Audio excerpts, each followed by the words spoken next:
Et pour parler de ces engagements intérieurs nationaux en Égypte à l'égard du réchauffement climatique, nous avons le plaisir d'avoir avec nous en ligne Dr Raouf Gaafar, expert en économie. Dr Raouf, bonsoir. Bonsoir. Dr Raouf, on a suivi en Égypte sur le plan intérieur ces engagements de la part des ministères concernés, comme par exemple le ministère du pétrole, le ministère de... plusieurs autres ministères envers les engagements sur le réchauffement climatique, comme par exemple les voitures, les véhicules, comment le chef de l'État Abdel Fattah al-Sisi a donc-t-il donné ses directives par exemple pour changer au gaz et des voitures en kérosène plutôt que les véhicules ordinaires. Nous avons également vu sur le plan alimentaire comment l'Égypte aujourd'hui est-elle en train de concrétiser donc son engagement pour aussi sauver la biodiversité en Égypte depuis plusieurs années. Comment donc vous percevez, comment vous évaluez ces engagements nationaux sur le plan intérieur par les ministères concernés?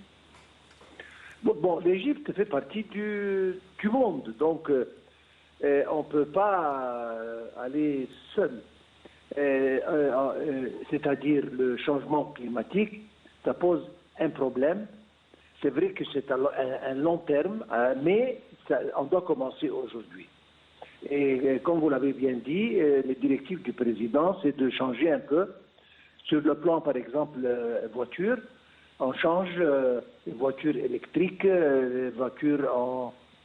C'est-à-dire, on essaye de changer le pétrole dans le domaine de l'énergie renouvelable également, Dr Raouf.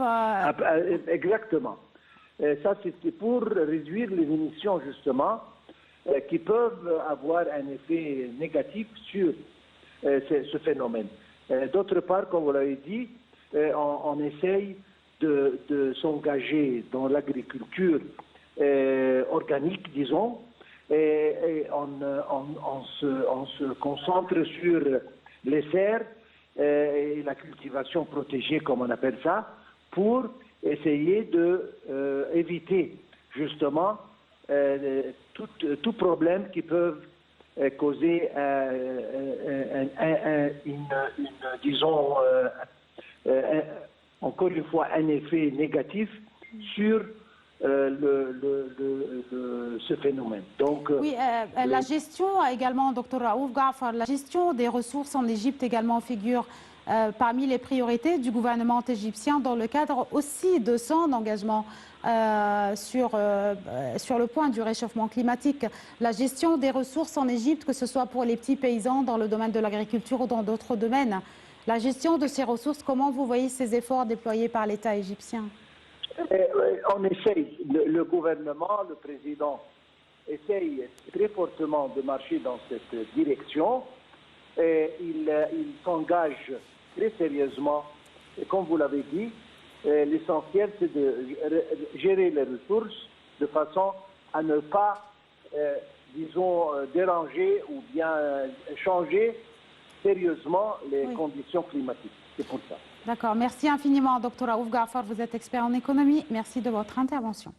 Et on termine cette édition avec un troisième commentaire concernant les appels alarmants de la part du secrétaire général de l'ONU, Antonio Guterres, face au risque alarmant du réchauffement climatique sur la planète. Qu'est-ce qu'a-t-il dit, le secrétaire général de l'ONU? Il a dit qu'il a qualifié de guerre suicidaire commise par les êtres humains contre le monde naturel.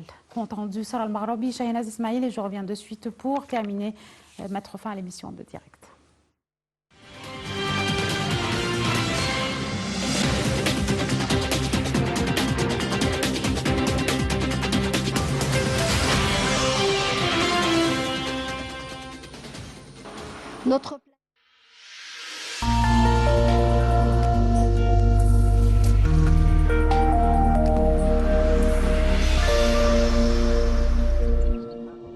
Elle le fait avec une force et une fureur croissante, a-t-il déclaré lors d'un événement spécial organisé par la BBC sur l'environnement. M. Guterres veut placer la lutte contre le changement climatique au cœur de la mission mondiale de l'ONU. Dans un discours intitulé « État de la planète », Il a annoncé que son objectif central l'année prochaine sera de construire une coalition mondiale autour de la nécessité de réduire les émissions de gaz à effet de serre à zéro.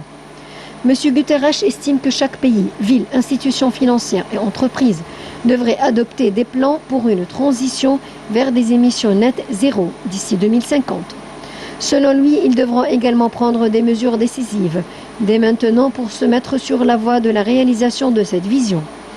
L'objectif, indique le secrétaire général des Nations Unies, sera de réduire les émissions mondiales de 45% d'ici 2030 par rapport au niveau de 2010. Il a demandé aux États du monde de faire taxer le carbone, d'éliminer progressivement le financement des combustibles fossiles et de mettre fin aux subventions y sont liées. Il a également demandé de déplacer la charge fiscale des revenus vers le carbone et des contribuables vers les pollueurs et aider ceux qui, dans le monde entier, sont déjà confrontés aux conséquences désastreuses du changement climatique. Il s'agit d'un programme ambitieux, comme l'a reconnu M. Guterres, mais il a ajouté qu'une action radicale est nécessaire dès maintenant. Il a souligné que les pays du monde entier doivent prendre des engagements ambitieux pour réduire les émissions lors de la conférence internationale sur le climat que le Royaume-Uni et l'Italie accueilleront à Glasgow en novembre prochain.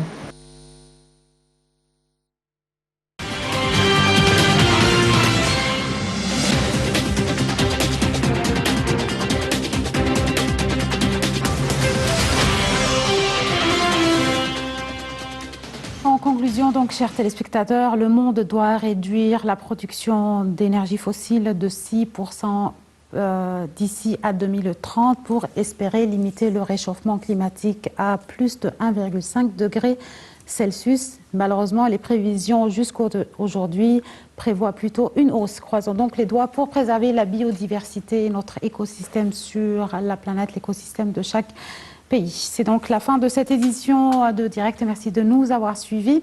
Je remercie l'équipe de rédaction, Shahnaz Ismail, Sarah Al-Maghrabi, à la réalisation Yasser Naïm, production Ashraf Hassan. Merci à tous et on vous donne rendez-vous demain avec une nouvelle équipe de Direct. Très bonne fin de soirée à tous et au revoir.